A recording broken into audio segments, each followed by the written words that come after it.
രാജ്യതലസ്ഥാനത്തെ കലാപഭൂമിയാക്കാൻ ലക്ഷ്യമിട്ട് മുന്നൊരുക്കം തുടങ്ങി ഇടത് സംഘടനകൾ. വിദ്യാർത്ഥി യുവജന സംഘടനകളുടെയും കർഷക ട്രേഡ് യൂണിയൻ സംഘടനകളെയും രംഗത്തിറക്കിയാണ് വീണ്ടും പ്രതിഷേധത്തിന് തയ്യാറെടുക്കുന്നത്.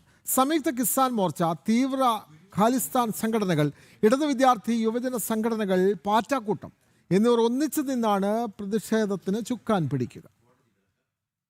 ജൂലൈ 20 കോക്രോച്ച് ജനതാ പാർട്ടിയുടെ പാർലമെന്റ് മാർച്ചിന്റെ മറവിൽ പദ്ധതിയിട്ട വൻ ആക്രമണം ഡൽഹി പോലീസിന്റെ സമയോചിത ഇടപെടലിലൂടെയാണ് തകർക്കപ്പെട്ടത്. കർഷക സമരക്കാരുടെ നേതാവ് രാകേഷ് ടിക്കായത്തുമായി കോക്രോച്ച് പാർട്ടിക്കാർ നടത്തുന്ന ചർച്ചകൾ നല്ല ഉദ്ദേശത്തോടെയല്ലെന്ന് ഉറപ്പാണ്. വീണ്ടും കർഷക സമരത്തിന്റെ മറവിലെ ആക്രമണത്തിനായാണ് സംയുക്ത കിസാൻ മോർച്ചയുടെ നീക്കം. കർഷക തൊഴിലാളി സംഘടനകളുടെ കൺവെൻഷൻ ഇടത് പാർട്ടികൾ മുൻകൈയെടുത്ത് ഡൽഹിയിൽ വിളിച്ചു ചേർത്തു.